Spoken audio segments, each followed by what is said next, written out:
Hey guys, tonight we're easing into a story as old as the rhythm of the year itself, a tale whispered on the wind that rustles through golden fields.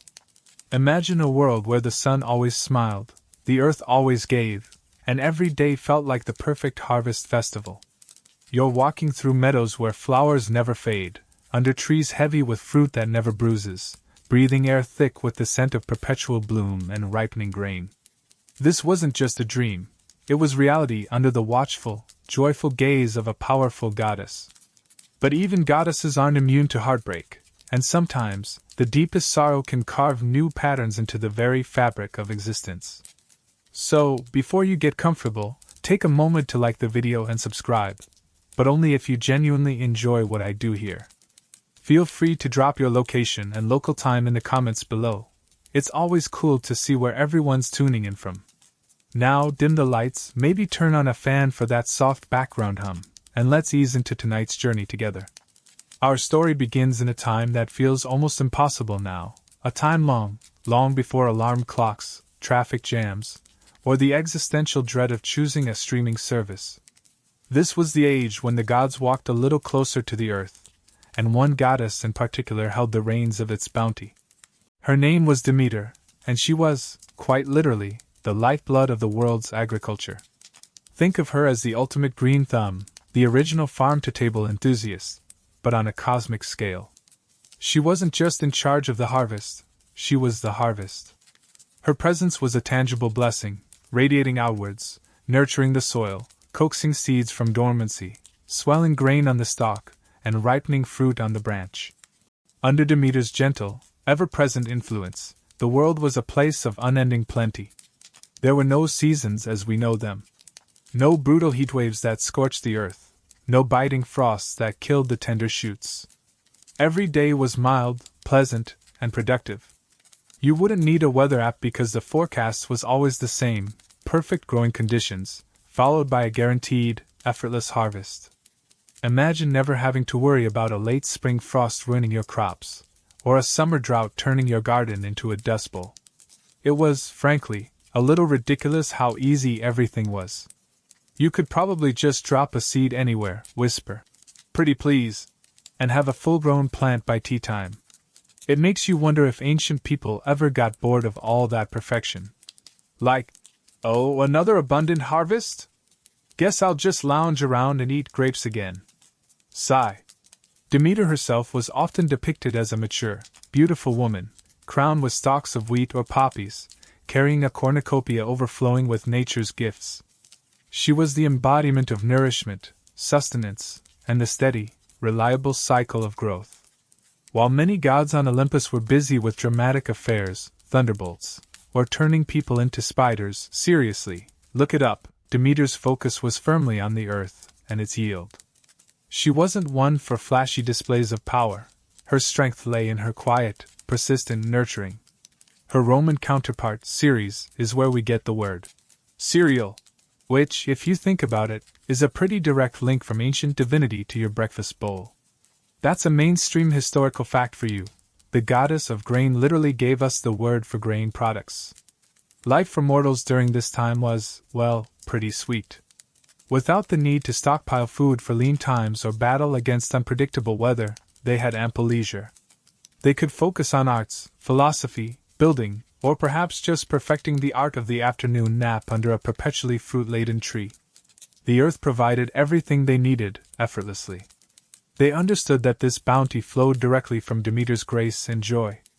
They honored her with simple rituals, offerings of the first fruits of the harvest, even though every harvest was the first fruit, technically, and hymns of gratitude. It was a relationship of deep respect and, on the goddess's side, profound affection for the world she nurtured. There's a quirky tidbit about ancient agriculture that fits here. In some traditions, particularly in later folk beliefs influenced by these myths, there was the idea of a grain spirit residing in the last sheaf of wheat harvested. This spirit was sometimes seen as embodying the fertility of the field and was treated with reverence, ensuring it would return the next year. It's a fascinating echo of the idea that the divine presence, like Demeter's, was intrinsically linked to the physical grain itself. This era of perpetual spring and endless summer wasn't just a static paradise. It was vibrant, lush, and bursting with life at every moment. Flowers bloomed year-round, insects buzzed happily among them, and the air was always warm and fragrant. The rivers flowed clear and full, fed by gentle, constant rain that never turned into destructive storms. It was a world in perfect, albeit perhaps monotonous, harmony. You wouldn't need a coat, or an umbrella, or really any kind of planning beyond deciding which delicious, perfectly ripe fruit you wanted to pick for lunch.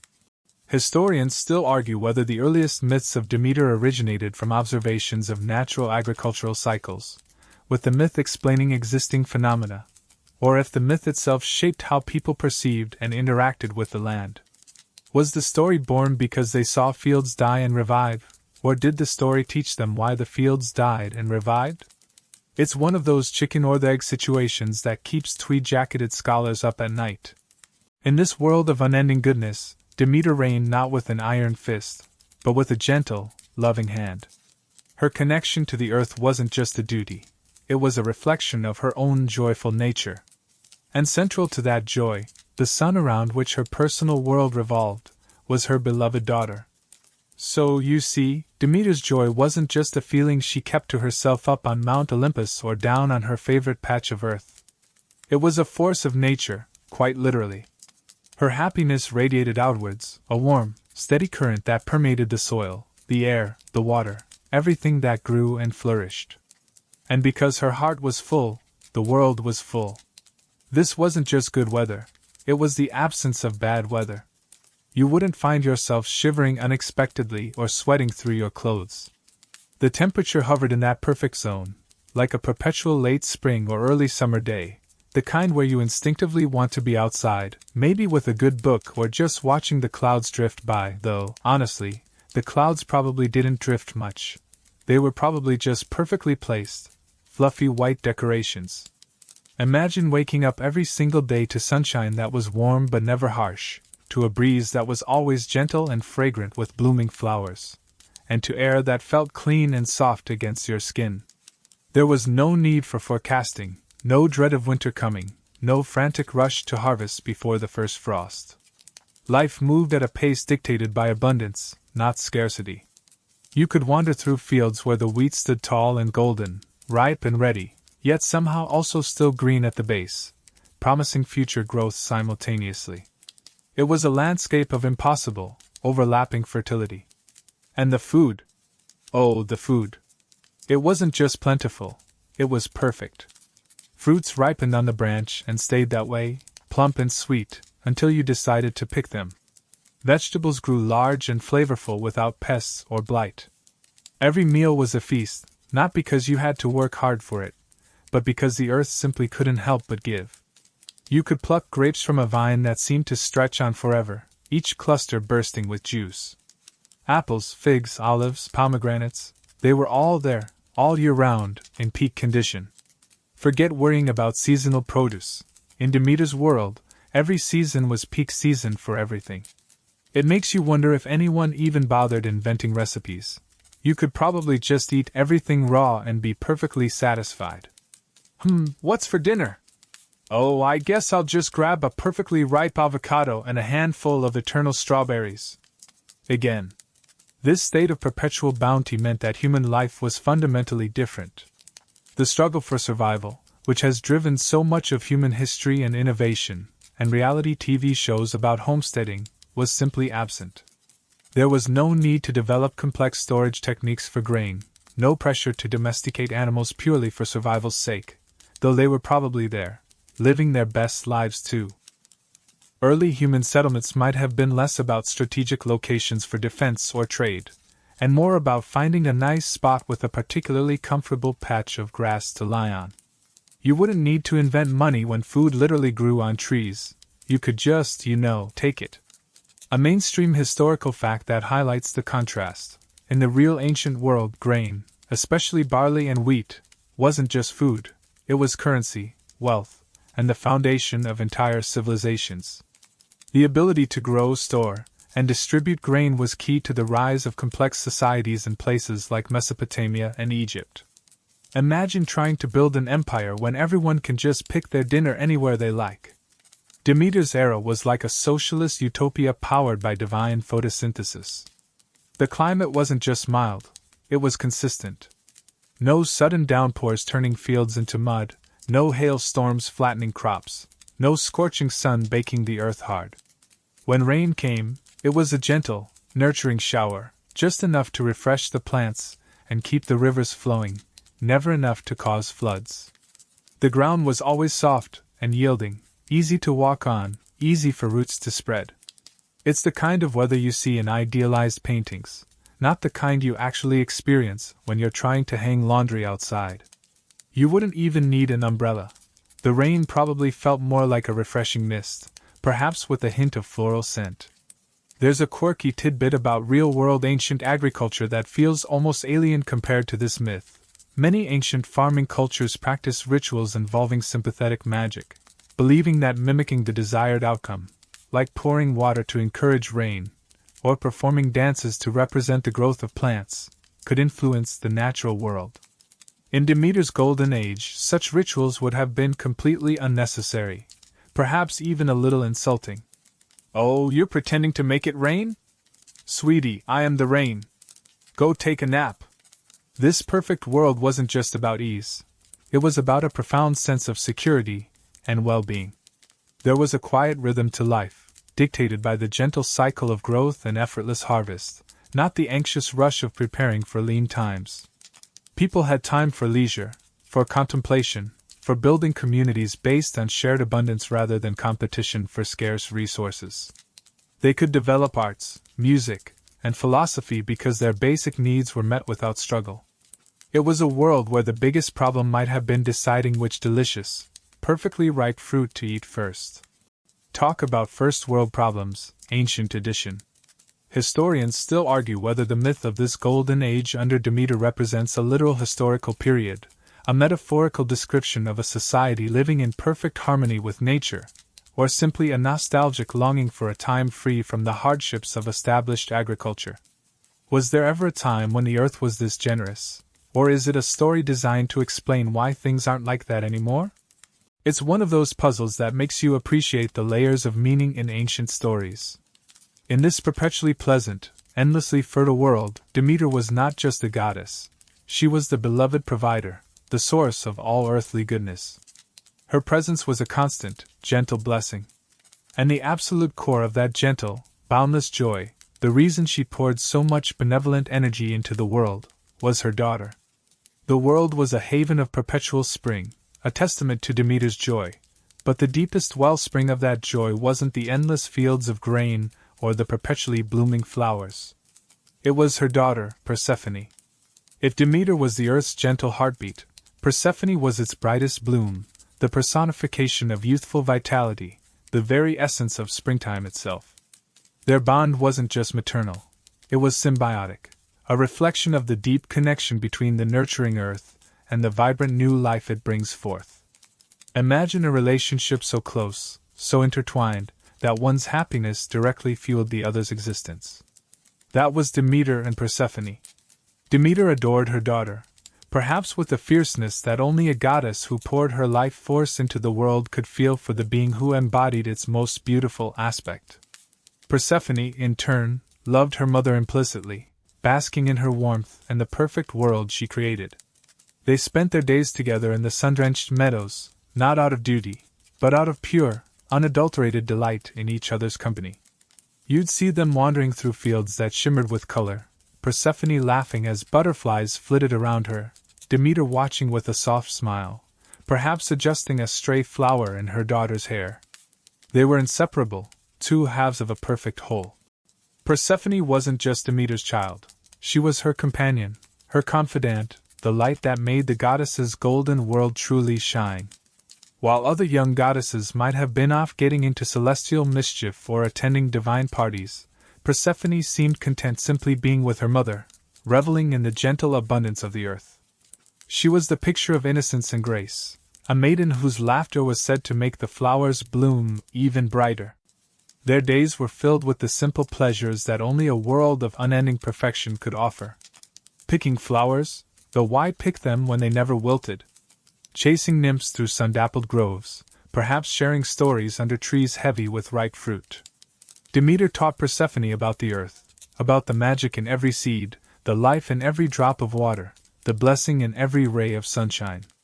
But mostly, they just existed together, a picture of perfect love and harmony in a world that knew no discord. This kind of deep, almost exclusive bond between a mother and daughter wasn't necessarily typical in ancient Greek mortal society, where daughters were often seen primarily in terms of their future marriageability and contribution to the male lineage. A mainstream historical fact about ancient Greek family structure is that while mothers were central to the domestic sphere and children's early upbringing, a daughter's destiny was largely determined by her father, who would arrange her marriage, transferring her from his household to her husband's. The myth of Demeter and Persephone, with its focus on their intense, enduring connection, offers a powerful counterpoint to this patriarchal norm, highlighting the profound, almost sacred, nature of the mother-daughter bond, even for goddesses. Persephone was often depicted as a young woman of breathtaking beauty, her hair perhaps the color of ripe grain, her eyes the blue of a clear summer sky. She was pure potential, the promise of future harvests embodied in youthful form. Demeter, wise and powerful, found solace and joy in her daughter's vibrant presence, a constant reminder of the life and beauty she nurtured. Their love was the quiet engine that drove the world's fertility. A quirky tidbit about Persephone before the underworld: some lesser-known myths or regional variations portray Persephone not just as a passive maiden, but already possessing a certain wildness or connection to the chthonic, underworld, realm, perhaps even before her abduction. This isn't the mainstream narrative, but it suggests that the ancient Greeks might have contemplated the dual nature of life and death, even in the figure of the youthful goddess. Their days were a gentle ballet of light and growth. Demeter, with her immense power, could have been anywhere, doing anything, but she chose to be with Persephone, grounding herself in the simple, profound reality of their shared existence. It makes you wonder if Persephone ever felt a little stifled by all that perfection and constant maternal presence. Like, "Mom, can I just hang out with the nymphs without you hovering? I promise I won't talk to strangers, unless they're cute river gods." Okay, maybe not the cute river gods part, but you get the idea. Historians still argue whether the myth of Demeter and Persephone originated as an allegory for the agricultural cycle, planting, growth, harvest, winter dormancy, or if it reflects deeper societal or religious concerns about life, death, and rebirth. Was Persephone's descent into the underworld always part of the story, symbolizing the seed buried in the earth, or was it a later addition to explain the changing seasons? It's one of those layers of interpretation that makes these myths so enduring. This perfect harmony, this unbreakable bond, was the foundation of Demeter's world. It was a world built on love, nurturing, and endless abundance, all centered around the radiant figure of Persephone.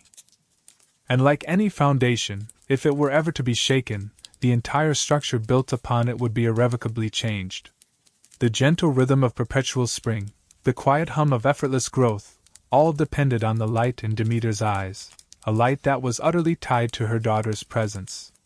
So life was this gentle, perfect flow, a constant celebration of growth and light, all thanks to Demeter's presence and her deep love for Persephone. Their bond was the anchor of this golden age. But even in a world of such apparent perfection, shadows can gather, often in the most unexpected places. And sometimes it's the very beauty of that world that can lure you into danger.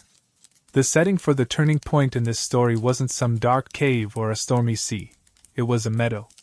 Not just any meadow, mind you, but a particularly vibrant one, bursting with every imaginable color and scent, somewhere Demeter and Persephone often frequented. It was the kind of place you'd see on a postcard promising paradise, a tapestry woven from wildflowers, alive with the hum of bees and the gentle rustle of leaves in the perpetual soft breeze.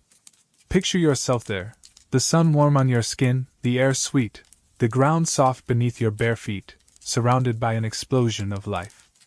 On this particular day, Persephone was doing what she loved, gathering flowers. She was with a group of companions, nymphs of the meadow and daughters of Oceanus, the kind of carefree, immortal beings whose sole purpose seemed to be adding to the general loveliness of the world. They were laughing, weaving garlands, enjoying the simple, endless pleasure of their existence. Demeter, perhaps nearby overseeing a particularly promising field of wheat or just enjoying a moment of quiet contemplation, wasn't right at her side, a rare instance of the mother and daughter not being joined at the hip. This brief separation, so seemingly innocent, proved to be the critical moment. As Persephone wandered slightly apart from her companions, her eye was caught by something extraordinary. Not just another beautiful flower in a meadow full of them, but a bloom unlike any she had ever seen. It was said to be a narcissus, planted there by Gaia, the earth itself, or perhaps even Zeus, specifically for this purpose. This wasn't your average garden variety narcissus.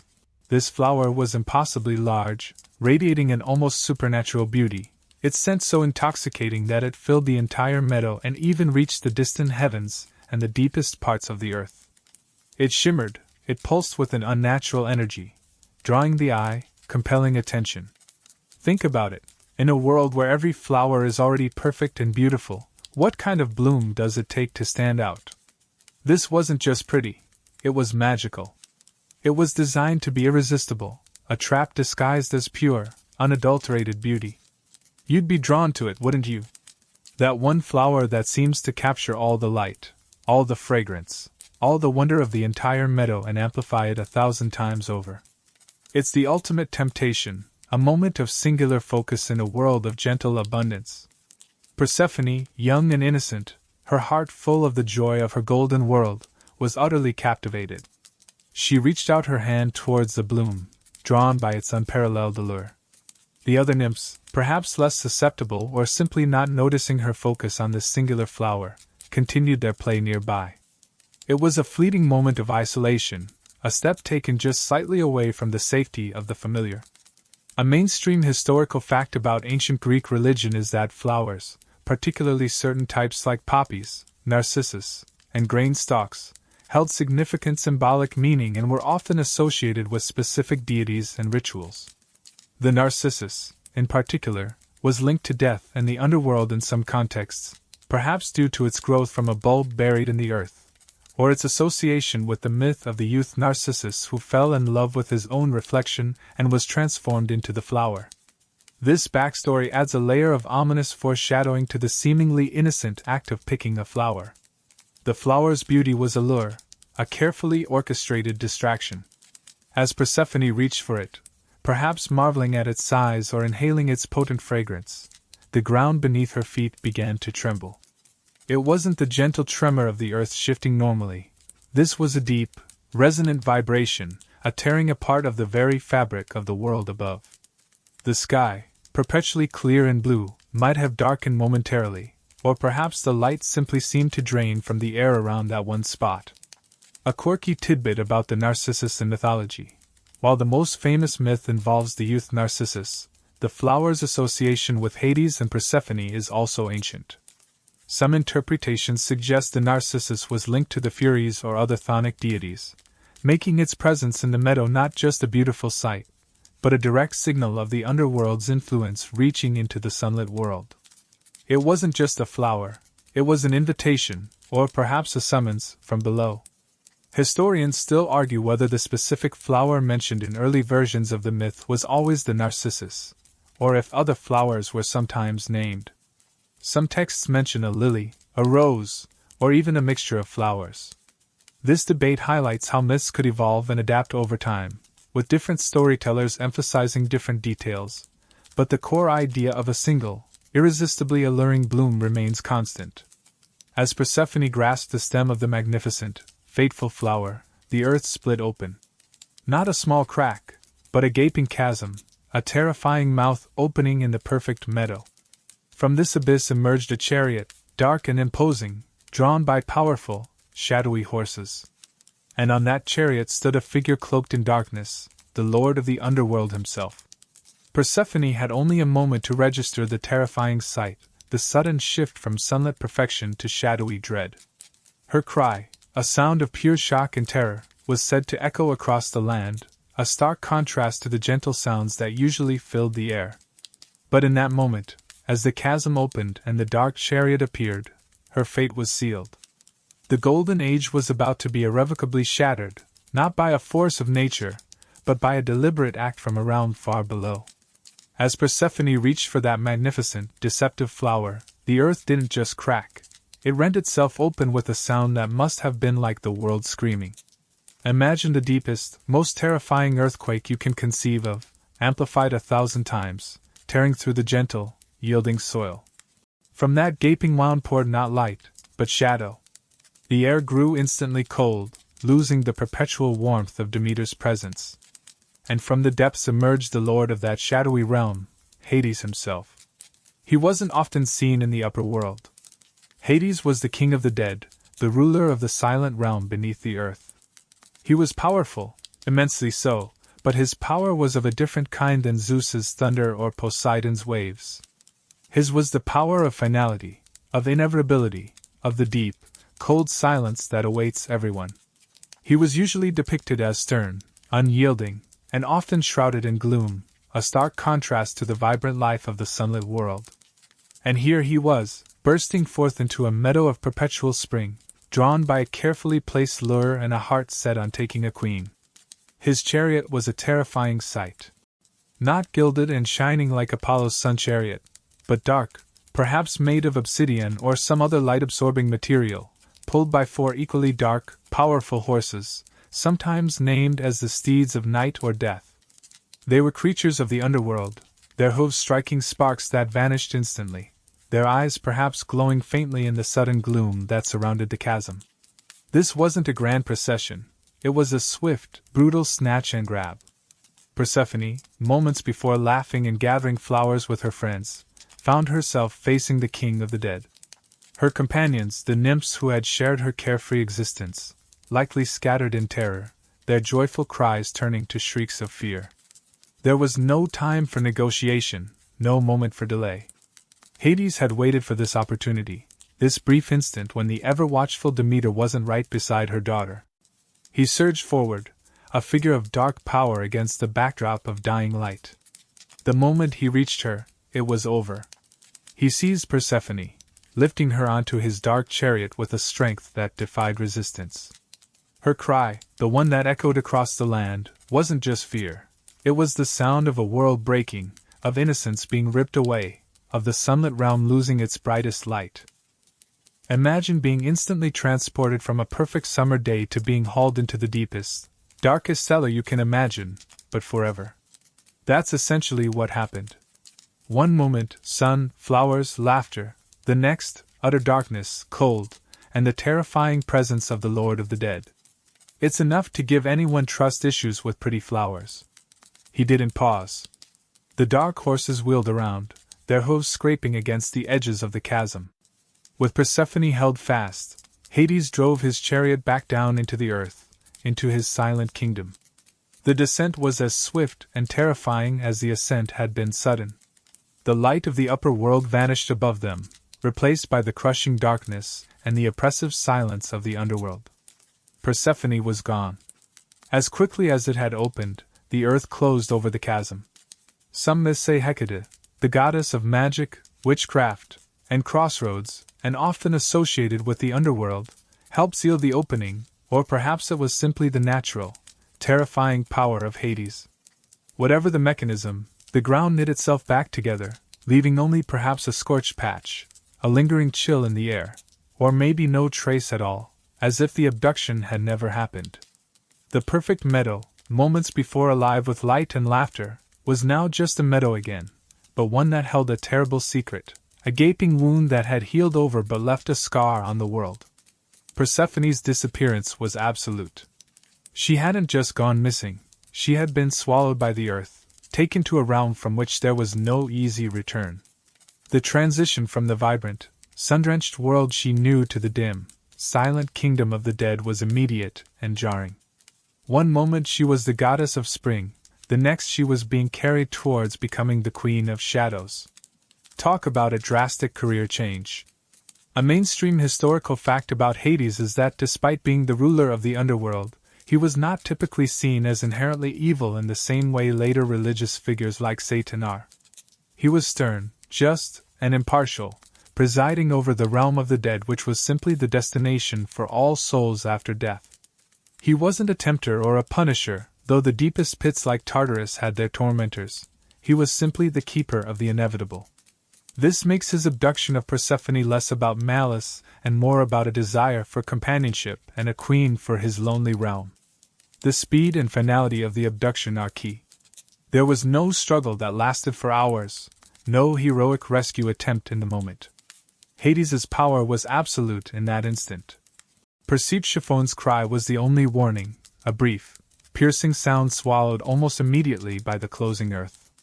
Her companions could only watch in horror, helpless witnesses to the impossible. A quirky tidbit about the abduction: some versions of the myth suggest that Helios, the sun god, saw the abduction, as did Hecate, who heard Persephone's cry. These deities later play a role in helping Demeter understand what happened, highlighting the idea that even the most hidden acts can be witnessed by the cosmos. It's like the ancient Greek version of security camera footage, but less grainy. Historians still argue whether the abduction narrative itself is the oldest part of the Demeter and Persephone myth, or if it was added later to explain the seasonal cycle. Was the story always about a descent into the underworld, or did it originally focus more on Demeter's power over fertility and her relationship with her daughter in the upper world? It's another layer of complexity in understanding these ancient tales. So, in the blink of an eye, in the space it took to reach for a single, beautiful flower, the perfect world was irrevocably broken. The light that was Persephone was extinguished from the upper realm, taken to a place of darkness and silence. And the goddess who had poured her boundless joy into nurturing the earth, whose happiness was tied so completely to her daughter's presence, was about to experience a sorrow so profound, so utterly devastating, that it would reshape the very rhythm of existence. Her golden world had just gone dark. So, the earth closed up, the chasm sealed as if it had never been, and the dark chariot vanished into the deep. And there, in the meadow where moments before there had been laughter and the scent of endless flowers, there was now only silence, a silence that felt heavier, colder than any sound. Persephone was gone. Demeter, who had been nearby, perhaps feeling a faint tremor in the earth that she dismissed as a minor shift, or maybe just sensing a sudden, terrible void where her daughter's vibrant presence should have been, knew instantly that something was catastrophically wrong. Imagine the feeling when your heart just stops. Not physically, but emotionally. That sudden, gut-wrenching realization that the absolute worst thing has happened. For Demeter, whose very being was intertwined with the life of the earth, and whose joy was inextricably linked to her daughter, this wasn't just emotional pain, it was a cosmic shockwave. It was the feeling of the foundation of her universe crumbling, of the light being extinguished, of the music stopping forever.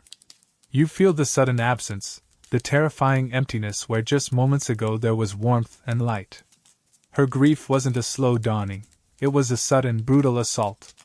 It hit her with the force of 1,000 thunderbolts, but instead of shaking the heavens, it shook her to her core, a core that was also the core of the earth itself. The serene, nurturing goddess who had known only abundance and gentle joy was instantly transformed into a figure of raw, unbearable agony. Her initial reaction wasn't anger or a plan for vengeance. It was pure, world-shattering despair. A mother's grief, amplified by divine power and the loss of the very embodiment of her world's beauty.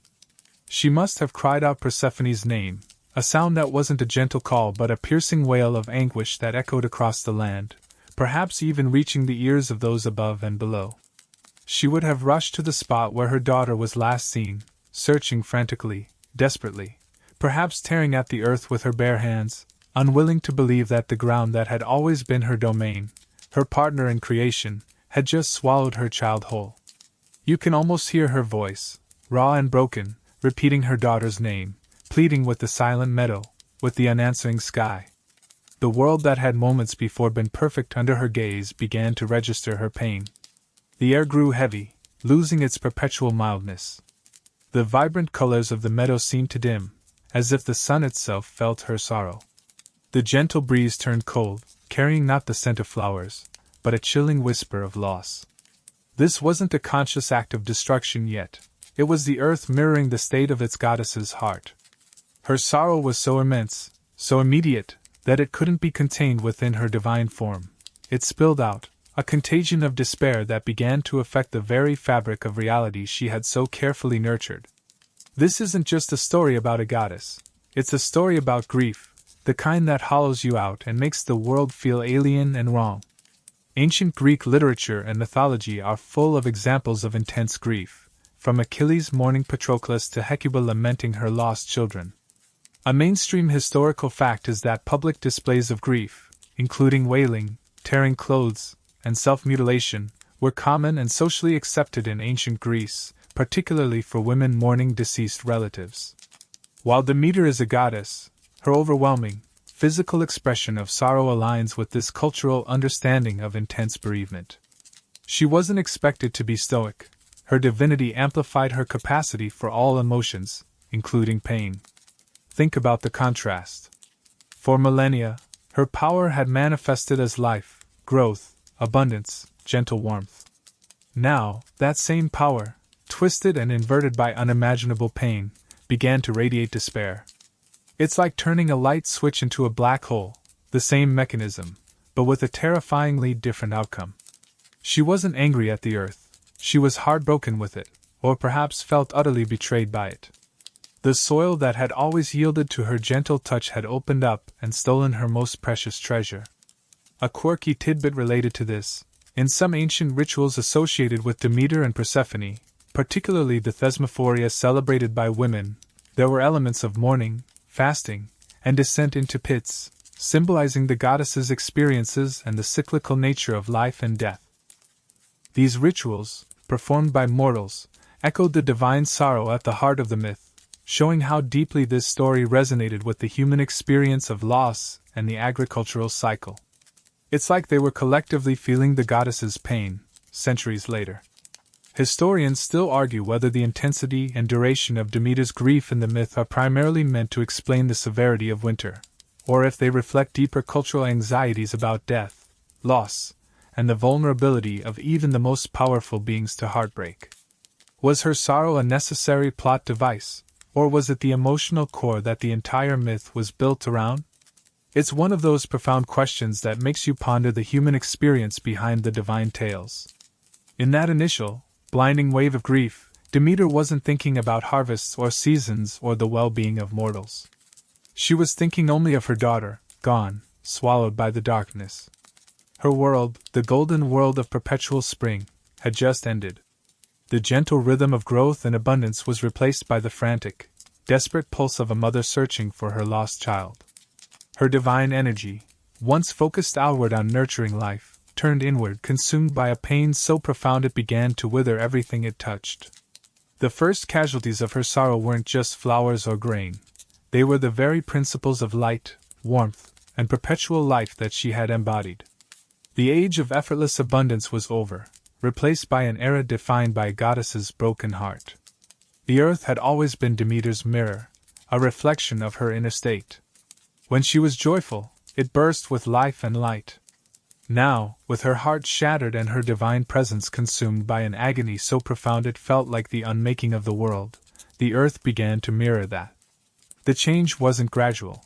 It was as sudden and devastating as the abduction itself. Where moments before there had been endless summer, now a chilling premonition of decay set in. You would have felt it immediately. The air, which had always been soft and fragrant, grew sharp and cold. It felt heavy, thick with unshed tears, carrying a mournful silence instead of the cheerful hum of bees and the rustle of leaves. The perpetual, gentle breeze turned into a biting wind that seemed to whisper tales of loss and despair. You'd instinctively pull a non-existent cloak tighter around you, suddenly aware of the cold for the very first time. Remember that perfect temperature? Gone. Replaced by a creeping chill that seeped into your bones. The vibrant colors began to drain from the landscape.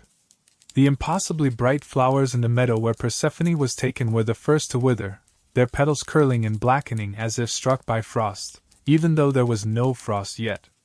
But it didn't stop there. The decay spread outwards like a dark stain. Fields of golden grain, ripe and ready for harvest, suddenly turned brittle and brown, the stalks drooping, the kernels shriveling. Green leaves on trees curled and fell, not in a gentle autumn cascade, because there was no autumn yet, but in a sudden, desperate shedding, leaving bare, skeletal branches against a sky that was no longer a brilliant, cloudless blue, but a dull, oppressive gray.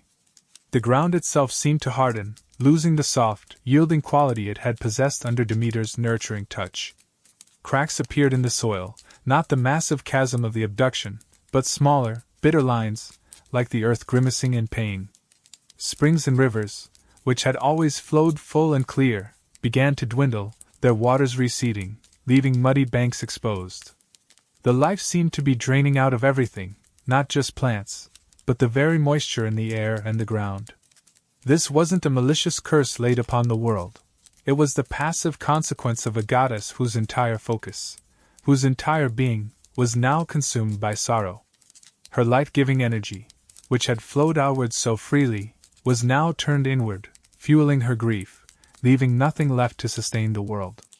It's like a power plant suddenly diverting all its energy to keep one single, intensely painful light bulb burning, leaving the entire city in darkness. The earth wasn't being punished. It was being neglected, starved of the divine warmth and attention that had always sustained it. Animals suffered too. With no grain ripening, no fruit on the trees, and the plants withering, finding food became a struggle they had never known. You'd see deer looking gaunt, birds searching desperately for seeds that no longer existed, the cheerful buzz of insects replaced by a silence broken only by the mournful cries of creatures facing starvation. The harmonious ecosystem of the Golden Age was collapsing because its divine foundation had crumbled. It makes you appreciate just how much effort went into that perpetual paradise. Maintaining effortless perfection is apparently exhausting, especially when you're heartbroken. Demeter herself was likely oblivious to the full extent of the devastation she was causing. Lost in the blinding fog of her grief, her only thought was Persephone. The suffering world was just an external manifestation of her internal agony, a backdrop to her personal tragedy. She wasn't intentionally creating famine, she was simply incapable of sustaining life, while her own divine heart was breaking. Her pain was so absolute, so overwhelming, that it eclipsed everything else, including the needs of the world and the mortals she had previously cherished. This period of immediate decay wasn't winter yet, not in the structured, cyclical way we know it. It was more like a sudden, unnatural blight, a cosmic illness brought on by divine despair. It was the earth holding its breath, waiting, dying a little bit each day because the goddess who was its soul was lost in sorrow. The fields didn't just stop growing, they actively died. The vibrant green turned to brittle brown, the plump fruit to wizened husks. It was a visual representation of Demeter's broken heart writ large across the landscape. A mainstream historical fact that highlights the severity of this mythical event is that in the real ancient world, agricultural failure, whether from drought, flood, pests, or disease, was a constant, terrifying threat. Famine was a recurring reality, leading to starvation, disease, social unrest, and mass migration. Entire civilizations were vulnerable to the whims of weather and the fertility of the land. Demeter's withdrawal in the myth represents the ultimate, catastrophic agricultural failure, a scenario that would have resonated deeply with the very real anxieties of ancient farmers. Think about the human reaction to this sudden change. One day, endless food, perfect weather. The next, everything starts dying. Panic would have set in quickly. Prayers to Demeter would have gone unanswered, lost in the storm of her grief. Mortals, who had known only effortless abundance, were suddenly confronted with scarcity and the terrifying prospect of starvation. They wouldn't have understood the divine heartbreak. They would have seen only the inexplicable death of the land, a terrifying reversal of the natural order they had always known. It was like living in a fairy tale that suddenly turned into a horror story.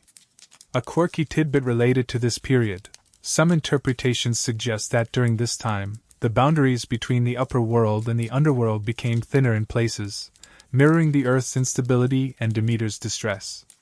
Whispers from the realm of the dead might have been heard, or shadowy figures glimpsed, a subtle sign that the disruption wasn't just agricultural, but cosmic, affecting the very structure of reality.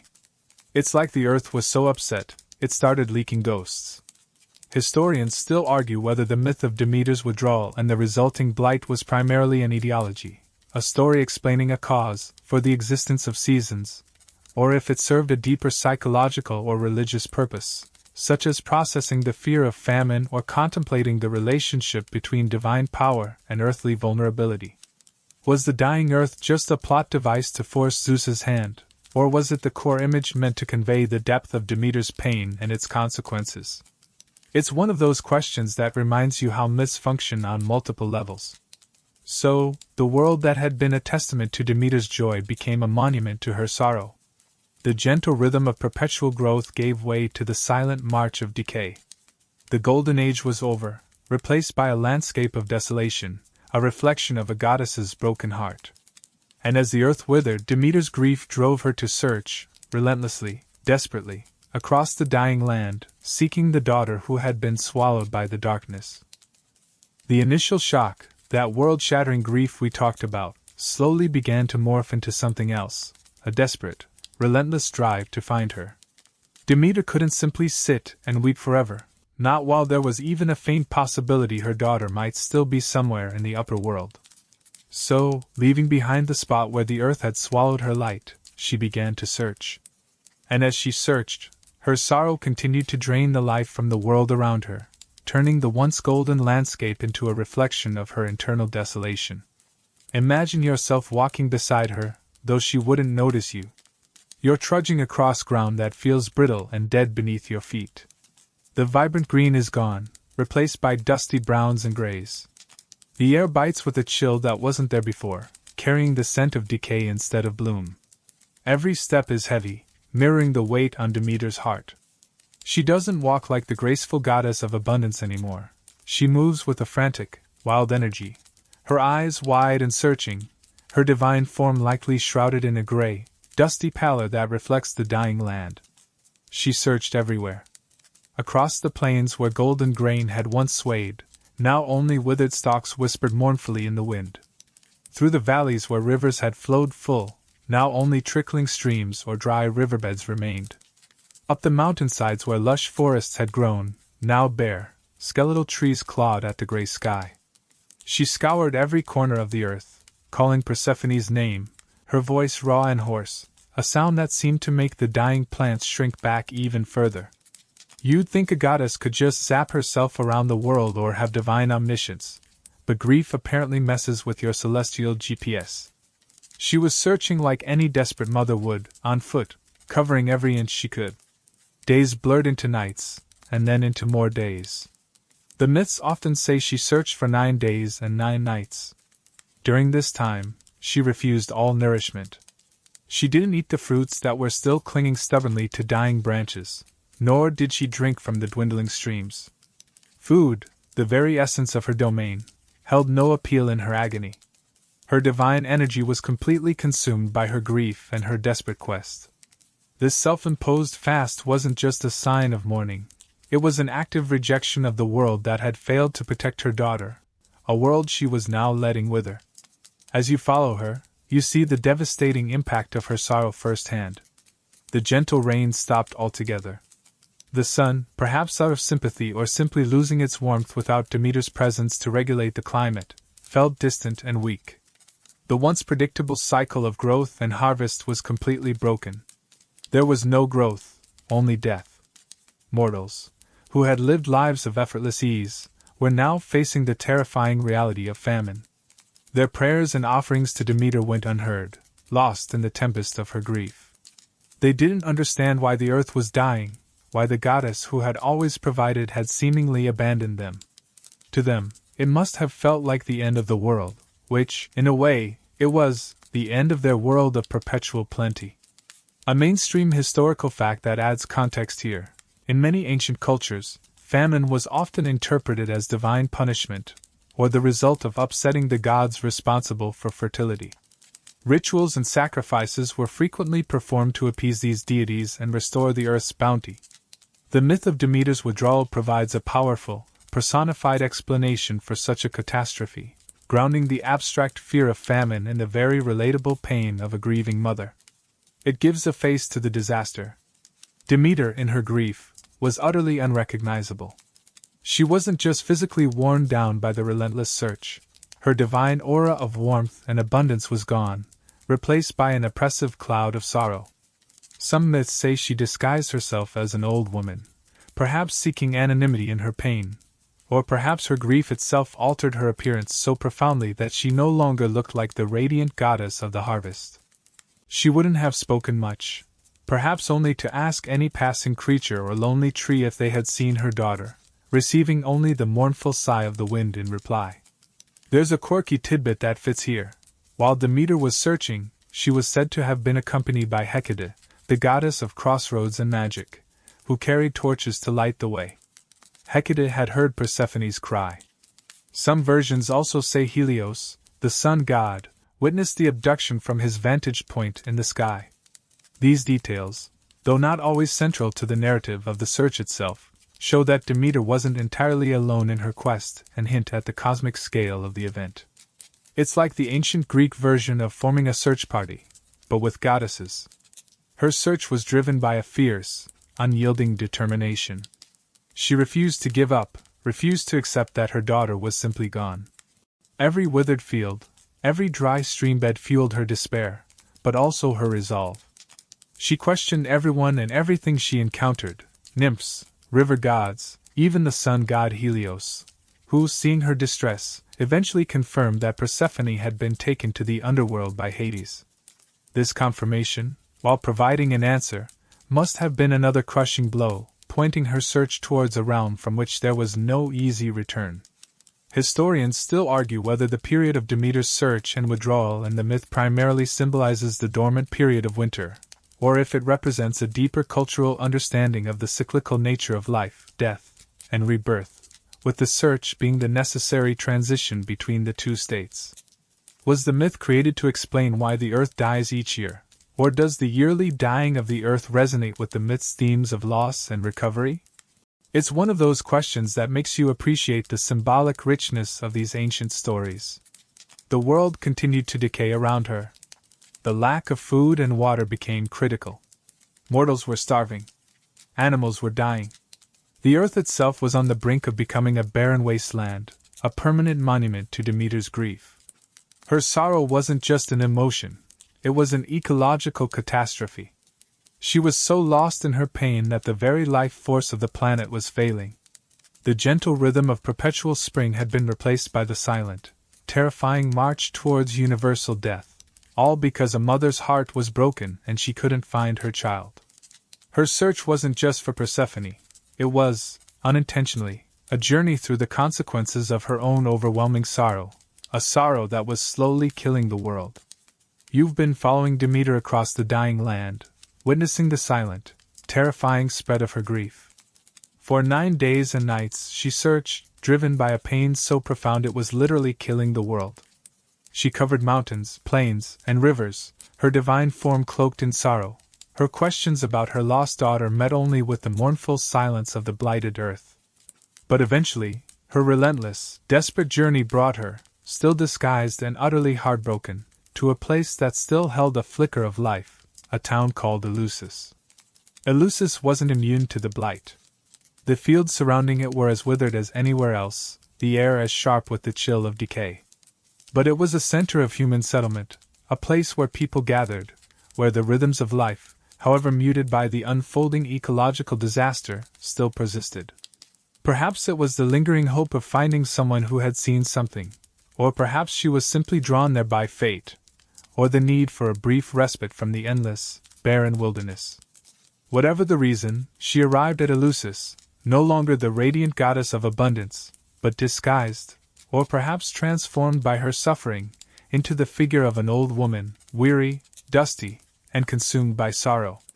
You see her sitting by a well outside the town gates, or maybe in the central square near a communal fountain, her head bowed, her divine power hidden beneath a veil of grief and a mortal appearance. She's not asking for help, not seeking pity, she's just a figure of immense, quiet despair, a living monument to loss in a world that is rapidly becoming a monument to loss itself. The water from the well, though perhaps diminished, still flows, a small miracle in the parched landscape, and she sits beside it, refusing to drink, refusing to eat, her divine fast continuing. It's here that she's found by the daughters of King Celeus, the ruler of Eleusis. Their names vary in different tellings, sometimes Callidice, Clycidas, Demo, and Calitho, or other combinations. They are young women of the royal household, accustomed to a life of relative comfort, but also perhaps more attuned to the suffering of the world than their sheltered existence might suggest.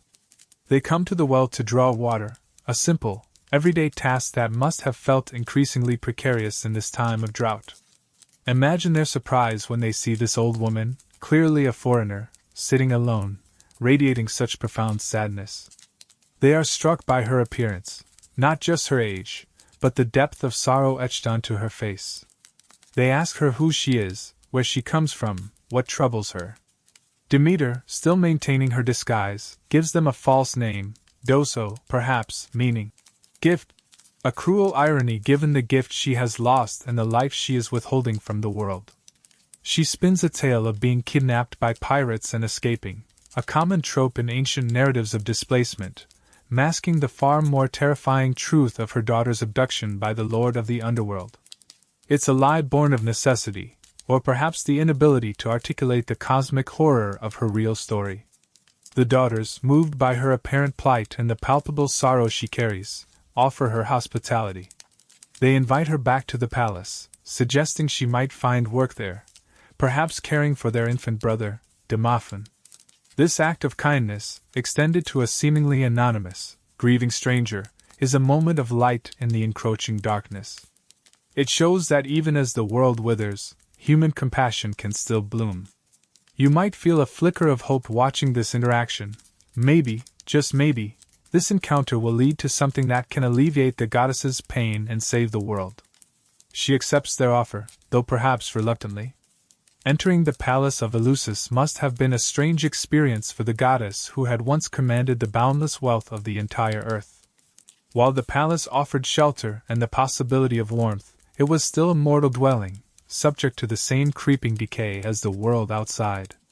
The food on the tables, though perhaps from dwindling stores, was still mortal food, which she could not partake in. She carried the weight of the dying world on her shoulders, even as she walked through rooms that offered temporary refuge.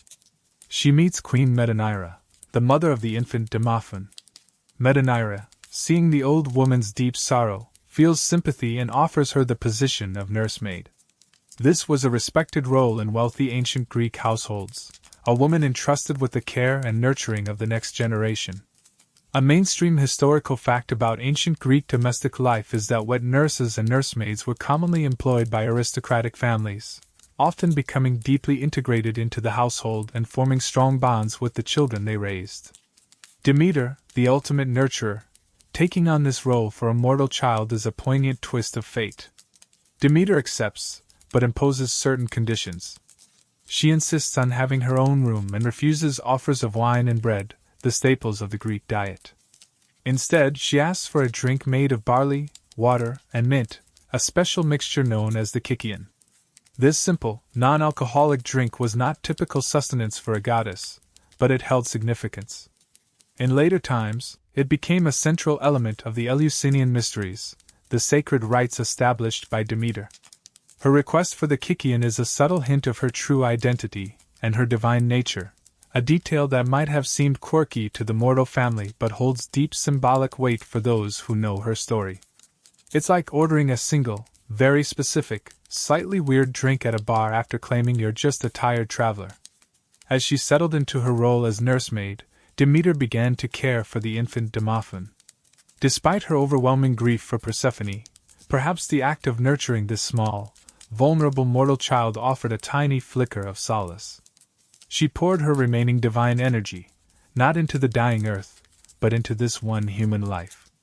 Demophon began to thrive under her care, growing with unnatural speed and vitality, becoming robust and healthy in a world where everything else was wasting away. It's a bittersweet image, the goddess of universal life, now focusing her power on a single mortal baby, while the rest of existence languishes. A quirky tidbit here. Some versions of the myth suggest that while in Eleusis, Demeter also taught the people agricultural secrets, like how to plow and sow, which they had not needed in the age of perpetual abundance. This detail links her presence directly to the origins of purposeful farming, suggesting that the hardship of her absence was also the catalyst for human innovation in agriculture. It's like, okay, fine, I'm sad, but since you guys are clearly incompetent without me, here's how you actually grow food when it's not magically appearing. Historians still argue whether the Eleusinian portion of the myth, particularly Demeter's stay and the events that follow, was an older, independent story that was later integrated into the abduction narrative, or if it was always a central part of the cycle, designed to explain the origins of the Eleusinian mysteries. Was the focus originally on Demeter's power and the establishment of her cult, with the abduction adding a dramatic explanation for her arrival and actions in Eleusis? It's one of those puzzles that makes you appreciate the complex evolution of ancient myths. So Demeter, the heartbroken goddess who had let the world wither in her sorrow, found refuge in a mortal palace, disguised as an old woman. She took on the humble role of a nursemaid, pouring her divine energy into a single child, perhaps trying to fill the void left by her lost daughter. But even in this quiet, domestic setting, her true nature, and the immense power she still wielded, could not remain hidden forever. Her presence in Eleusis, born of her grief and her search, was about to lead to another dramatic revelation, one that would further complicate her relationship with the mortal world and highlight the extraordinary nature of the old woman in their midst. So, the goddess of the harvest, the very embodiment of life and growth, was now living in a mortal palace in Eleusis, disguised as an old woman, the nursemaid to a human infant. It's quite the career change, isn't it? From cosmic fertility deity to celestial nanny. Despite the crushing weight of her grief, the ancient instinct of nurturing was still deeply ingrained in Demeter. And she poured that instinct, that divine energy, into the small, vulnerable form of young Demophoon. Under her care, the infant didn't just grow. He flourished in a way that was utterly unnatural for a mortal child, especially in a world where everything else was withering. He gained strength and size with astonishing speed, becoming robust and healthy, glowing with an internal vitality that seemed impossible given the dying state of the world outside the palace walls. He didn't need ordinary food. Demeter sustained him with divine ambrosia and nectar, the food and drink of the gods, substances that conferred strength and, potentially, immortality. While the world outside was starving, this one small corner, this one human child, was being nurtured by the goddess herself. Demeter grew incredibly fond of Demophoon. Perhaps, in the depths of her sorrow, caring for him filled a tiny part of the immense void left by Persephone's absence. Perhaps she saw in his youthful potential a reflection of the vibrant life that had been stolen from her. Whatever the reason, she decided to give him the ultimate gift, something beyond mere health and strength, immortality. This wasn't an uncommon ambition for gods interacting with favored mortals in Greek myths. Granting godhood or near godhood was a way for deities to elevate those they cared for, sometimes even bringing them into their own divine sphere. Think of heroes like Heracles or Asclepius, who achieved divine status. A mainstream historical fact about ancient Greek religion is that the line between gods, demigods, heroes, and mortals was sometimes fluid, and achieving some form of immortality or divine favor was a recurring theme in myths and religious practices, particularly for figures associated with healing or specific cults. Demeter's method for conferring immortality on Demophoon was drastic, even by divine standards. Each night, after the household had gone to sleep, she would perform a secret ritual. She would anoint the child with ambrosia, whispering divine words over him, and then, astonishingly, she would place him in the heart of the palace's hearth fire. The fire, instead of consuming him, would lick around him, burning away his mortal parts, the elements that tied him to decay and death, leaving only the pure, immortal essence. It's a terrifying image, a baby in a fire, but in mythology, fire can be a purifying, transformative force, not just destructive. It's like the ultimate spa treatment, but with flames instead of cucumber slices. She would do this night after night, watching over the child as the fire worked its silent magic, slowly stripping away his mortality. Demophoon, being nursed by a goddess and treated with divine substances, didn't cry or suffer in the flames. He was protected, undergoing a sacred, albeit dangerous, transformation. Demeter was close, her divine presence ensuring the fire only did what she intended, purifying, not destroying. However, this secret ritual was not meant to remain secret forever. Queen Metanira, the child's mother, noticed how unnaturally fast and strong Demophoon was becoming. Perhaps she also noticed the strange glow about him, or sensed the divine energy emanating from the seemingly old nursemaid. Her maternal instincts, mixed with curiosity and perhaps a touch of unease, led her to spy on Demeter one night. She crept to the door of the room where Demeter and Demophoon slept and peered inside. Imagine her horror. She sees the old woman she hired, the picture of grief and weariness, standing over the hearth, and then she sees her own infant son placed in the fire. To a mortal mother, this would look like infanticide, a horrifying act of madness or cruelty. She didn't understand the divine ritual, the purpose of purification, the gift of immortality being offered. All she saw was her baby in flames. Metanira screamed. It was a mother's scream, raw with terror and protective fury, a sound that shattered the quiet intensity of the divine ritual. She rushed into the room, hysterical, perhaps trying to snatch her child from the fire, demanding to know what the old woman was doing. Demeter, startled and angered by the interruption, snatched Demophoon from the flames. The ritual was broken. The process of making him fully immortal was incomplete. Her divine patience, already thin from grief, snapped. She turned on Metanira, shedding her disguise in a flash of divine power. The weary old woman vanished, replaced by the radiant, terrifying figure of the goddess, though perhaps still marked by sorrow.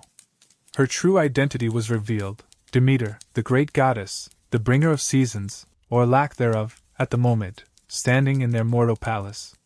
Her voice, no longer the gentle, disguised tones of the nursemaid, resonated with divine power and frustrated anger. She rebuked Metanira for her foolishness, for interrupting a gift of immortality that would have made her son like the gods. She explained what she had been doing and the immense blessings she was conferring. "Foolish mortals," she might have said, "you do not understand the gifts that are offered to you. It's like trying to give someone a winning lottery ticket, and they tear it up because they think it's junk mail." Because the ritual was interrupted, Demophoon could not become fully immortal, a god walking among them. However, Demeter had already poured so much divine energy into him that he was still blessed. He would have extraordinary strength, honor, and perhaps a form of heroic semi-immortality, revered by the people of Eleusis, but he would still be subject to death in the end. The goddess's interrupted gift left him in a liminal state, more than mortal, but less than divine. A quirky tidbit about Demophoon's fate: while he didn't become fully immortal, some versions of the myth say he was granted eternal youth or became a hero honored with special games or cult practices in Eleusis. His story serves as a cautionary tale about human interference in divine matters, but also highlights the lasting impact of a goddess's favor, even when incomplete. Historians still argue whether the Demophoon episode is primarily an attempt to explain the origins of specific hero cults or rituals in Eleusis, or if it serves a deeper symbolic purpose within the Demeter myth, perhaps exploring themes of divine power, human limitations, and the goddess's complex relationship with mortality after losing her immortal daughter. Was Demophoon a replacement for Persephone in Demeter's heart, or simply a recipient of her displaced nurturing energy? It's one of those questions that makes you think about the goddess's motivations. After revealing herself and explaining the consequences of Metanira's actions, Demeter's anger subsided, replaced once again by her overwhelming sorrow. She could no longer stay in the palace. Her true identity was known, and the delicate balance of her disguise was broken. She had attempted to create new life, new divinity, in the place of her lost daughter, and even that had been thwarted by mortal fear. The failure must have been another bitter blow to her already broken heart. It's like finally getting back on your feet after a breakup and then tripping over your own shoelaces right in front of your ex. Her brief time in Eleusis, her attempt to nurture a mortal child and grant him immortality, had been an interlude in her grief, but it hadn't healed her pain or brought her daughter back. Now, her divine nature revealed, she had to decide what to do next. The world outside the palace walls was still dying, the famine was worsening, and the gods on Olympus were becoming increasingly concerned. Her presence in Eleusis had been dramatic, but it hadn't solved the fundamental problem. Persephone was still in the underworld, and Demeter was still consumed by a sorrow that was killing the world. Her next actions would have to be on a much larger, more divine scale. So, the goddess stood revealed in the mortal palace, her divine radiance momentarily breaking through the veil of her grief, her anger at Metanira's interruption giving way to the familiar, crushing weight of her sorrow. The Eleusinian royal family, moments before interacting with a weary old woman, were now prostrate before one of the most powerful deities on Olympus, the goddess whose pain was literally killing the world outside their walls. Talk about an awkward job interview follow-up. So, about that nursing position, turns out I'm a goddess, and your kid's semi-immortal now. My bad! Demeter couldn't stay there, not after revealing her true form. The delicate balance of her disguise was shattered, and her presence as a hidden nursemaid was no longer possible. But her time in Eleusis, born out of her desperate search and her brief, bittersweet connection with Demophoon, had left an indelible mark. The town had offered her refuge, however temporary, and its people had shown her a kindness that was rare in her current state of divine despair. And perhaps, in the depths of her sorrow, she saw in them a potential connection, a way to process her pain and offer something lasting to the mortal world that was suffering so terribly because of her. Instead of simply vanishing back into her solitary grief, Demeter decided to establish something permanent in Eleusis, something that would both honor her and offer a path for mortals to connect with the mysteries of life, death, and rebirth, themes that had become agonizingly personal to her. She commanded the people of Eleusis to build her a temple, a grand and sacred structure befitting her true stature, on the spot where her presence had blessed their town. And she promised that once the temple was built, she would teach them sacred rites, mysteries that would bring them solace and hope, even in the face of the dying world and the inevitability of death. The people of Eleusis, awestruck and terrified, obeyed. Building a temple for a goddess whose sorrow was causing a worldwide famine must have felt like both a desperate act of appeasement and a profound act of faith. They poured their remaining strength and resources into constructing the temple, a focal point for the goddess's revealed power and a beacon of hope in the desolation. Once the temple was complete, Demeter retreated into its sacred space. She still refused to return to Olympus, still refused to let the earth yield its bounty. Her grief for Persephone was too absolute. But within the walls of her new temple, she began to lay the groundwork for the Eleusinian mysteries, one of the most famous and enduring religious cults of ancient Greece.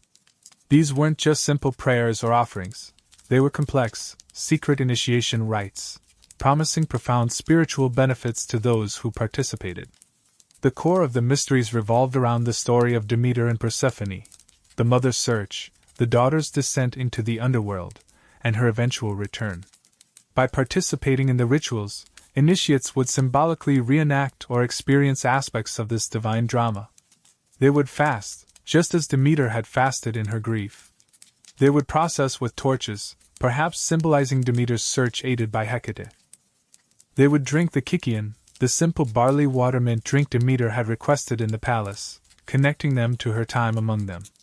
And they would witness sacred objects, and hear secret words revealed only to the initiated, truths about the cycle of life, death, and the possibility of a blessed afterlife. A mainstream historical fact about the Eleusinian mysteries is that they were open to all Greek-speaking people, regardless of social status, including women, slaves, and foreigners, provided they had not committed murder. This inclusivity was unusual for ancient Greek religious cults, and contributed to their widespread appeal and longevity, lasting for nearly 2 millennia. Imagine a secret club that welcomed everyone, even the quiet kid in the back and the new exchange student. These mysteries offered something crucial to mortals facing the harsh reality of death and the terrifying uncertainty of the afterlife. While the standard Greek view of the underworld, Hades's realm, was a gloomy, shadowy existence for all souls, regardless of how they lived, the Eleusinian mysteries promised a different fate for the initiated. They were said to grant hope for a better lot after death, a more pleasant existence in the afterlife, perhaps even a form of blessed immortality, or a closer connection to the divine. This wasn't just about explaining the seasons. It was about offering spiritual salvation, a light in the existential darkness. The fact that these profound, hopeful mysteries were born directly out of Demeter's devastating sorrow is a powerful paradox. Her pain didn't just cause destruction, it also became the catalyst for a religious tradition that offered solace and hope. It's like finding a beautiful, resilient flower growing in the cracks of a broken pavement. The beauty is there, but it's inseparable from the damage. Her grief wasn't just a personal tragedy. It was a cosmic event that reshaped both the physical world and the spiritual landscape for mortals. The mysteries were shrouded in intense secrecy. Initiates were sworn to silence under penalty of death, and to this day, much of what happened within the temple walls remains unknown. We know the general outline: the procession from Athens to Eleusis, the fasting, the drinking of the Kykian, the entry into the Telesterion, the main hall, and the revelation of the sacred objects and words.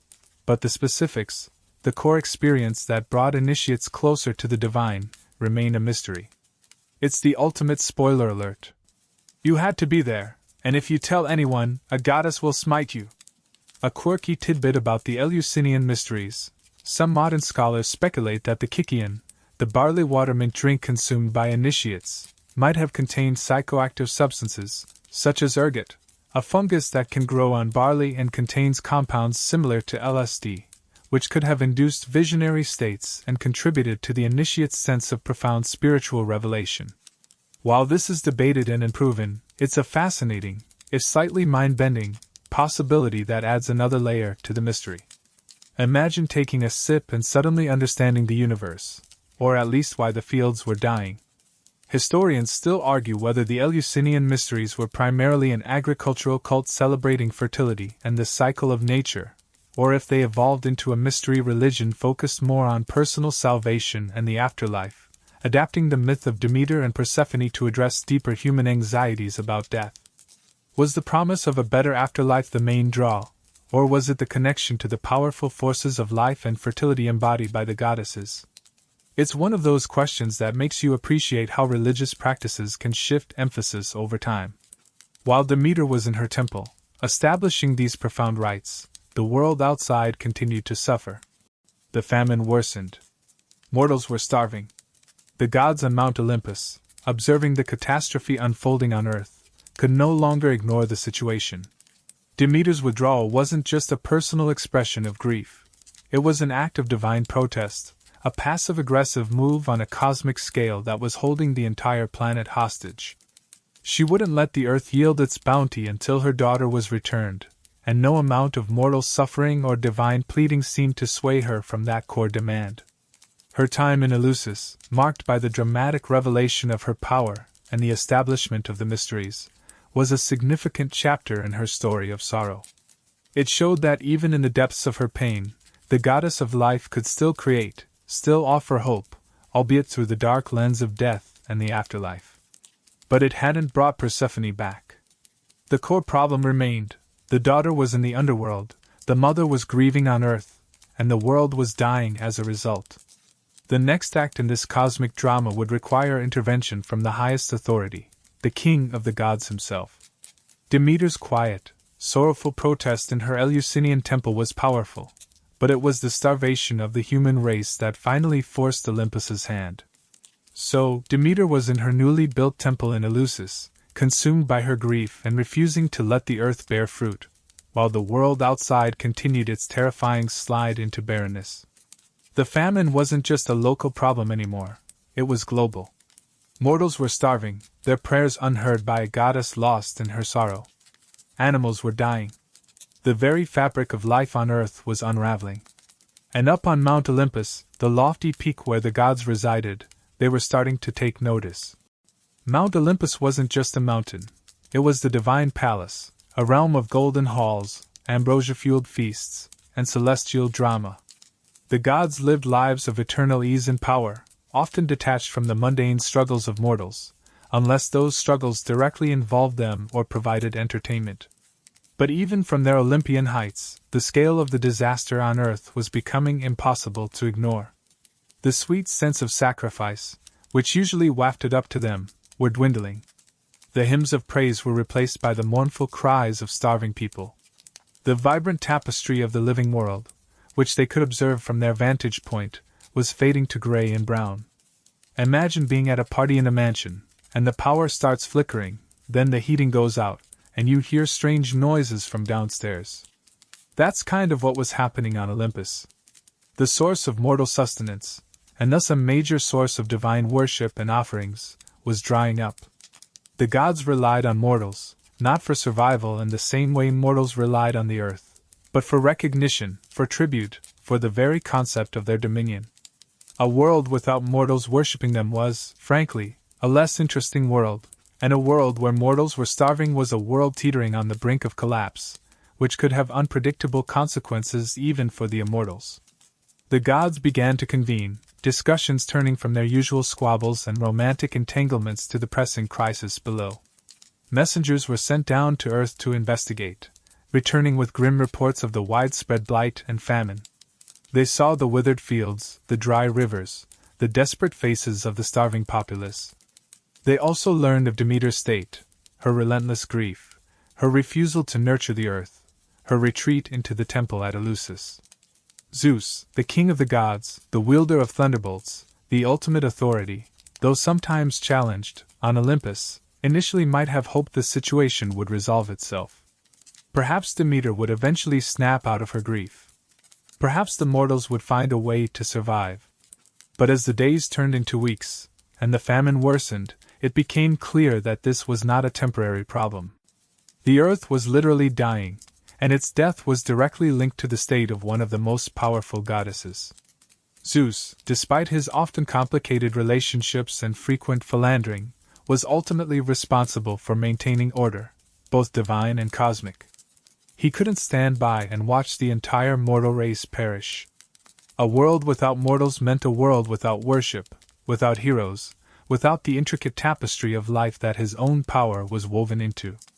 Plus, letting the earth die would be a massive disruption to the natural order, a level of chaos that even Zeus, who sometimes enjoyed stirring things up, couldn't tolerate on this scale. It was like the ultimate environmental crisis, but instead of carbon emissions, the cause was divine heartbreak. He began sending other gods to reason with Demeter. Iris, the rainbow messenger, a swift and beautiful deity, was dispatched first. She flew down to Eleusis, found Demeter in her temple, and relayed Zeus's message. The gods implored her to end the famine, to let the earth grow again, to return to Olympus. But Demeter was unmoved. Her answer was simple and absolute. She would not let the earth yield a single blade of grass until her daughter, Persephone, was returned from the underworld. Her grief had hardened into an unyielding demand, a cosmic ultimatum. One by one, other gods tried their hand at persuasion. Perhaps Poseidon, god of the sea, offered to flood the land back to fertility. Not a great plan, honestly. Maybe Apollo, god of music and light, tried to cheer her up with a celestial concert, seriously, who brings a lute to a famine. Even Hera, Zeus's often jealous wife and Demeter's sister, might have made an attempt, though her track record with helping other goddesses wasn't great. None of them succeeded. Demeter's sorrow was too deep, her resolve too strong. She was leveraging the very power that sustained the world to force the hand of the gods. A mainstream historical fact about the Greek pantheon is that while Zeus was the supreme ruler, his authority was not absolute. He often had to negotiate, persuade, or even coerce the other gods to get them to do his will. The gods each had their own domains and powers, and they could, and often did, defy or circumvent Zeus, especially when their own interests or emotions were involved. Demeter's refusal to obey Zeus's initial pleas highlights this dynamic. Her power over the earth was so fundamental that even the king of the gods couldn't simply command her grief away or order her to restore fertility against her will. She held the ultimate veto power over the world's life support system. The situation was reaching a critical point. Mortals were dying in increasing numbers. The ecosystem was collapsing. The gods on Olympus faced a stark choice: let the world die, or intervene directly in the affairs of the underworld, a realm over which even Zeus's direct authority was limited. Hades was his brother, and the Lord of the Dead ruled his kingdom with undisputed sovereignty. Zeus couldn't just march into the underworld and demand Persephone's release. He needed a different approach. A quirky tidbit about the gods' perspective during this time. Some myths suggest that some of the minor gods or nymphs who were particularly close to the earth and its life were also deeply affected by the famine, experiencing a lesser form of despair or weakness as their domains withered. It wasn't just a human problem, or a problem for the major Olympians. The lower ranks of the divine hierarchy were also feeling the pinch, literally. Imagine being a river nymph and your river is just gone. That's gotta sting. Historians still argue whether the depiction of the gods' reaction to the famine, their initial detachment followed by growing concern and intervention, is primarily meant to reflect ancient Greek beliefs about the relationship between divine power and human well-being, or if it serves a narrative purpose to raise the stakes and justify Zeus's eventual actions. Was this a theological statement about divine responsibility, or just a way to move the plot forward? It's one of those questions that makes you ponder the motivations behind the divine drama. Seeing that persuasion had failed and the world was on the brink, Zeus knew he had to act decisively. The famine caused by Demeter's grief was a threat not just to mortals, but to the established cosmic order. He couldn't force Demeter to yield, but perhaps he could address the cause of her grief. The only way to get Demeter to restore life to the earth was to bring Persephone back. And bringing Persephone back meant negotiating with Hades, the unyielding ruler of the underworld. The stage was set for a divine confrontation, a high-stakes negotiation between brothers, all because a mother's heart was broken and her sorrow had become a global catastrophe. Zeus prepared to send his final, most important messenger. So, Zeus has tried sending messengers, the other gods have tried persuasion, and Demeter is still holed up in her temple in Eleusis, grief-stricken and refusing to let the world live. The famine is getting worse, mortals are dying, and the gods on Olympus realize they're facing a full-blown cosmic crisis. Zeus knows the only way to fix this is to get Persephone back, and getting Persephone back means dealing with his brother, Hades, the ruler of the underworld. But you can't just barge into the realm of the dead and demand the queen back. Hades rules his kingdom with a stern, unwavering hand, and his sovereignty is absolute there. Zeus needed a divine diplomat, someone who could descend into the silent realm and convey the urgency of the situation, someone who could persuade Hades to release his captive bride. He chose Hermes, the swift messenger god, known for his cunning, his winged sandals, and his ability to travel between worlds, including the realm of the dead as a guide for souls.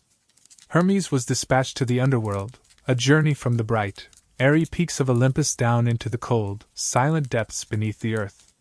Meanwhile, what was Persephone experiencing in the underworld?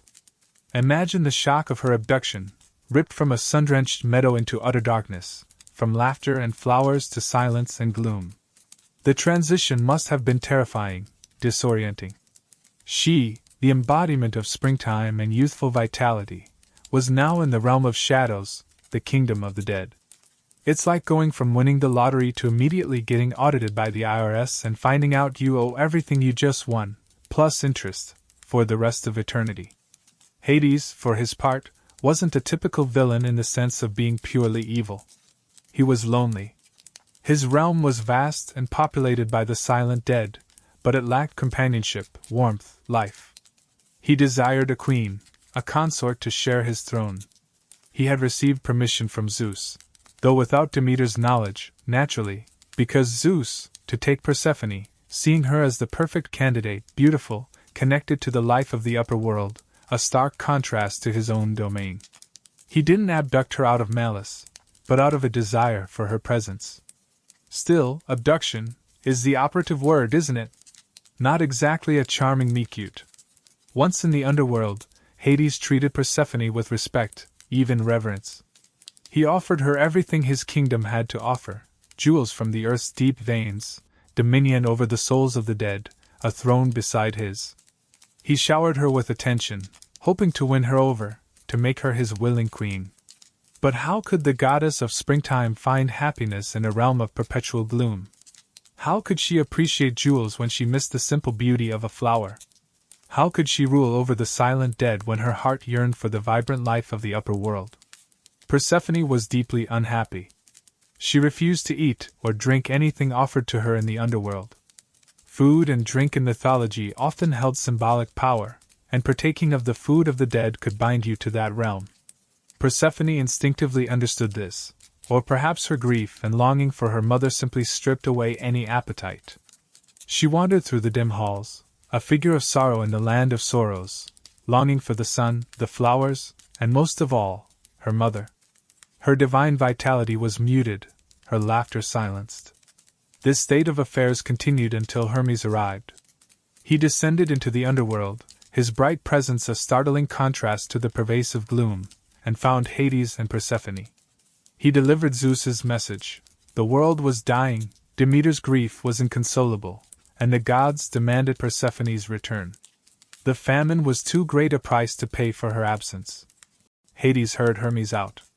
He understood the gravity of the situation on the surface. He couldn't ignore a direct command from Zeus, especially when the stability of the entire cosmos was at stake. He agreed to let Persephone return to her mother. A wave of relief must have washed over Persephone at the prospect of seeing the sun and her mother again. But Hades was cunning. He knew the ancient law, the unbreakable rule of the underworld. If you eat or drink anything in the realm of the dead, you are bound to it forever. He had respected Persephone's refusal to eat thus far, hoping she would eventually relent. Now, faced with losing her, he decided to use this law to his advantage. As Persephone prepared to leave with Hermes, or perhaps just before she stepped into Hermes's chariot, Hades offered her something to eat. Some versions say he tricked her, others say he offered it kindly, and she, perhaps weakened by her long fast or simply overwhelmed by the prospect of freedom, accepted. The fatal offering was a pomegranate seed. Not a whole pomegranate, but just a few seeds, often said to be 3, 4, or 6. The pomegranate itself held symbolic meaning in many ancient cultures, often associated with fertility, death, and the underworld. Its many seeds could represent abundance, but also the many souls in the realm of the dead. For Persephone, eating even a single seed was enough. By consuming the food of the underworld, she sealed her fate. She was now eternally bound to Hades and his kingdom. A mainstream historical fact about pomegranates: in ancient Greece, pomegranates were associated with both fertility, due to their numerous seeds, and death or the underworld, perhaps due to their blood-red color and association with this myth. They were often depicted in art related to Demeter and Persephone, and were sometimes placed in tombs or used in funerary rites, symbolizing the cyclical nature of life and death, and the hope of rebirth, or a connection to the underworld realm. It's not just a fruit, it's a whole metaphor. Persephone ate the seeds. The act was simple, perhaps seemingly insignificant in the moment, but its consequences were profound. She had tasted the underworld. She was no longer purely of the upper world. Even though she was now allowed to leave, she could not leave permanently. Hermes, perhaps sensing the shift, or simply eager to complete his mission, then escorted Persephone back to the upper world. Imagine the journey upwards, from suffocating darkness to gradually increasing light. For Persephone, it must have been a bittersweet ascent, knowing she was returning to her mother and the sun, but also knowing that her brief moment of freedom was tainted by the pomegranate seed, a tiny, bitter reminder of her connection to the realm below. A quirky tidbit about the pomegranate detail: some ancient sources or interpretations suggest that Persephone wasn't entirely tricked into eating the seed. In some versions, she might have eaten it willingly, either because she felt some affection for Hades despite the abduction, or perhaps as a deliberate choice to maintain a connection to her new power as queen of the underworld. This adds a layer of complexity to her character, suggesting she wasn't just a passive victim, but a goddess capable of making her own choices, even difficult ones with lasting consequences. It's like deciding to keep the souvenir from that really weird road trip, even though it reminds you of a bad time. Historians still argue whether the pomegranate seed detail was an original part of the myth, or a later addition, perhaps influenced by other myths or cultural beliefs about food and the afterlife. Was the binding nature of underworld food a pre-existing concept that was incorporated into the story, or did this myth help establish that concept?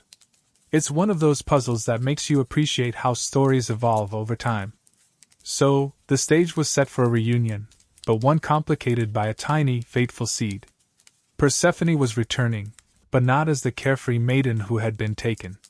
She was returning as the queen of the underworld, carrying the mark of Hades's realm within her. Demeter would get her daughter back, but the reunion would be tinged with the knowledge that Persephone was no longer hers alone, and that the world could not simply revert to the way it was before the sorrow began. The pomegranate seed was the key, the critical detail that would prevent the golden age of perpetual spring from ever fully returning.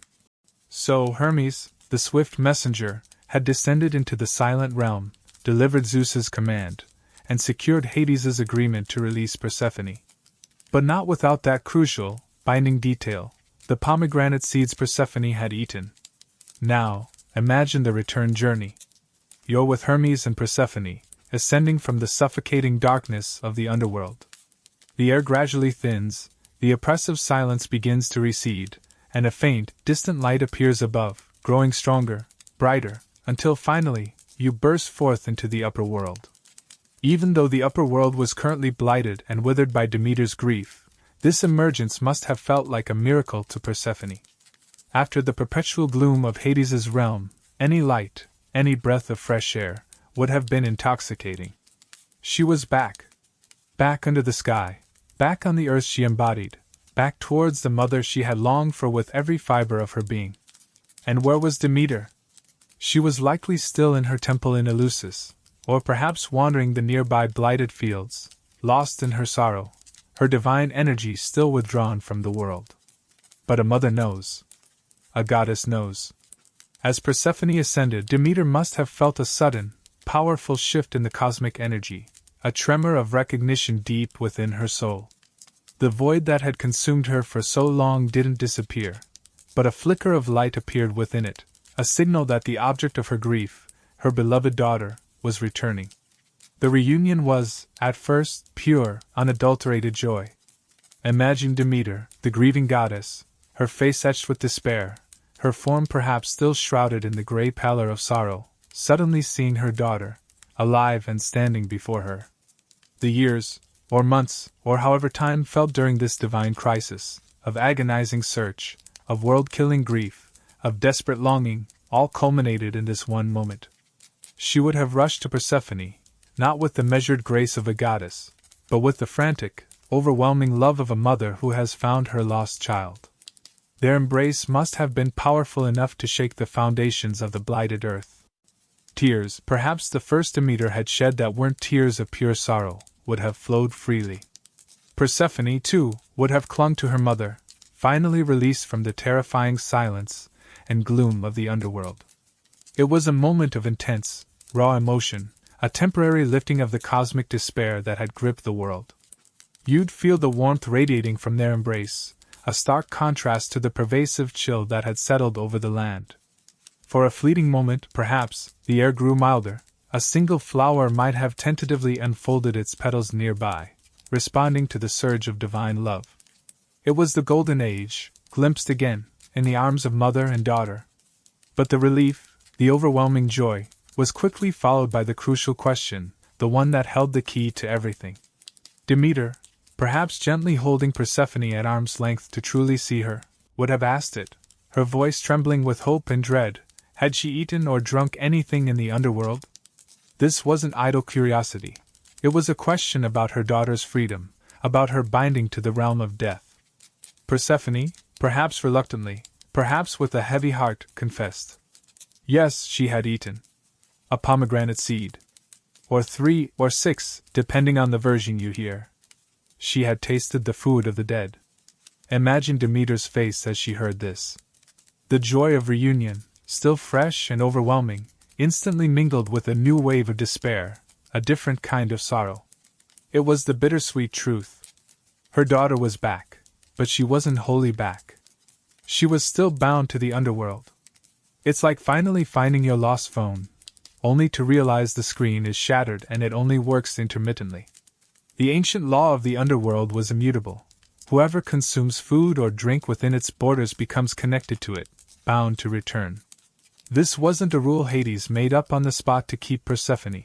It was a fundamental principle of his realm, a reflection of the finality and separation that defined the land of the dead. By eating the pomegranate seeds, Persephone had, perhaps unknowingly, become part of that realm, its food now flowing in her veins. She was no longer purely a goddess of the upper world. She was queen of the underworld, whether she liked it or not. A mainstream historical fact that helps understand this concept of food binding. In many ancient cultures, sharing food was a deeply significant act that created bonds of kinship, hospitality, or even religious connection. Eating together could solidify alliances or signify inclusion in a community. Conversely, refusing food could be an act of defiance or separation, as Demeter had done in her grief. The idea that eating the food of a particular realm or entity binds you to it is a recurring motif in mythology and folklore, symbolizing the absorption of its essence or power.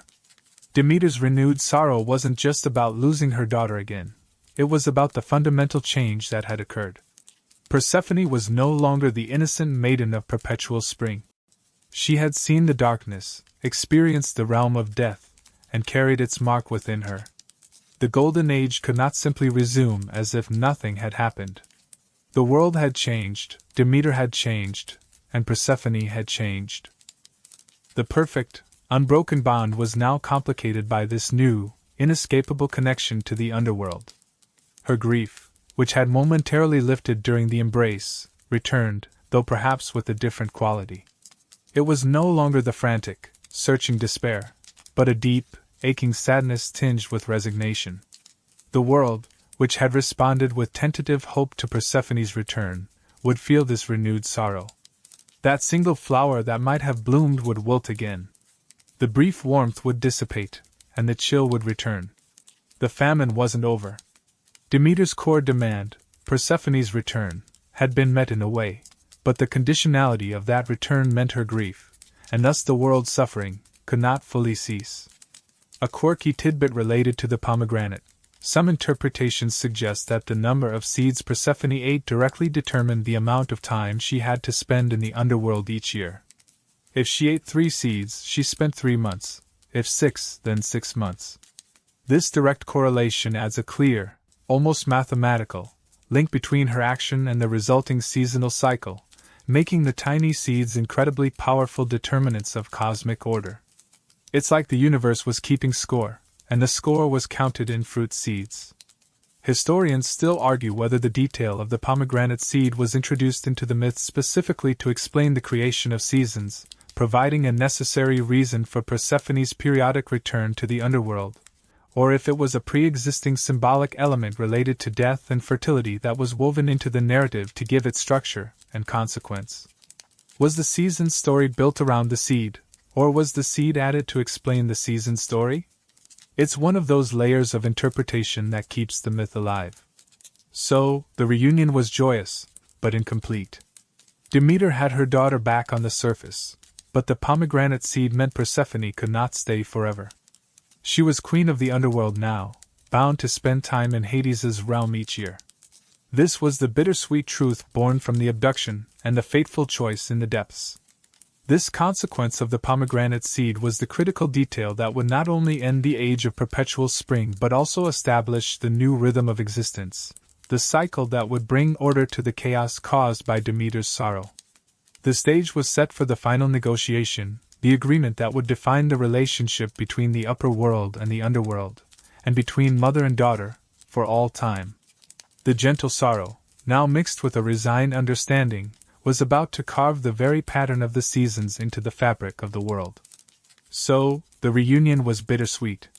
Demeter had her daughter back, but the revelation of the pomegranate seed meant Persephone was bound to the underworld.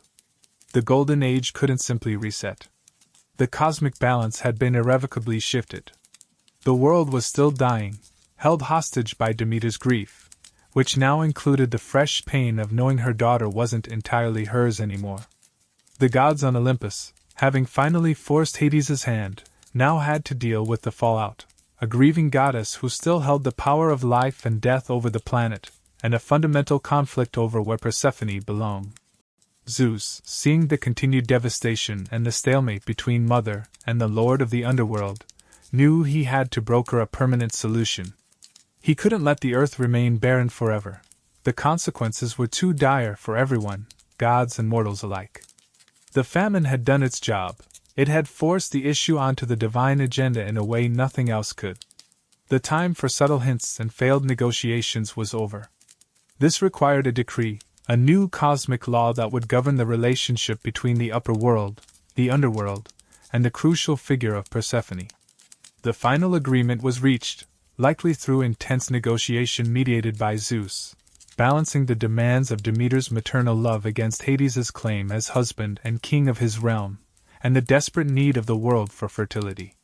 The terms were based directly on the consequence of Persephone eating the pomegranate seeds. The number of seeds consumed determined the duration of her stay in the underworld each year. Some versions say she ate 3, leading to 3 months below, others say 6, resulting in 6 months. The most common and widely accepted version is that she ate 4 seeds, meaning she would spend 4 months of every year as queen of the underworld with Hades.